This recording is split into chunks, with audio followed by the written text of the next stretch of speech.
नमस्कार. आपल्या चॅनलमध्ये तुमचं सगळ्यांचं स्वागत. खरं म्हणजे आज आपण किसान कृषी प्रदर्शनामध्ये आहोत आणि आपल्यासोबत रविभाऊ दंगेकर आहेत. काय सांगाल, आज तुम्ही किसान कृषी प्रदर्शनात आहात?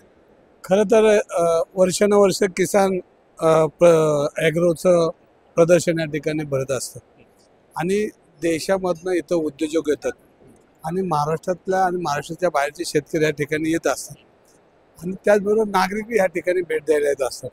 ह्याच्यामधनं शेतकऱ्यांना जोडधंदा किंवा पिकांची कशी वाढ करणे किंवा खतं कुठली टाकले पाहिजे, ठिबक कुठलं टाकलं पाहिजे, कुठलं खत दिलं पाहिजे, कुठले अवजारं वापरले पाहिजे, ह्या सगळ्याचं मार्गदर्शन या ठिकाणी मिळतं.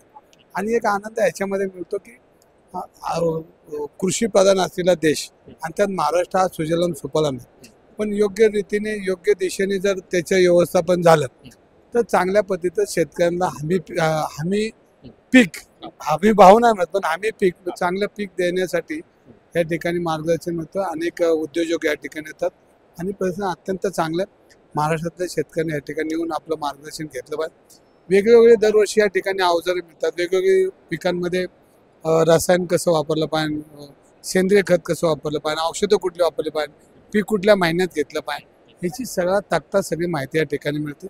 या प्रदर्शनाला मी मनापासून शुभेच्छा देतो, कारण शेतकऱ्यांना दिलासा देण्याचं काम ह्या प्रदर्शनातून मिळतं आहे आणि आपण सर्वजण या ठिकाणी आज येतच आणि हे अत्यंत शेतकऱ्यांसाठी दिलासा देणारं हा प्रदर्शन आहे.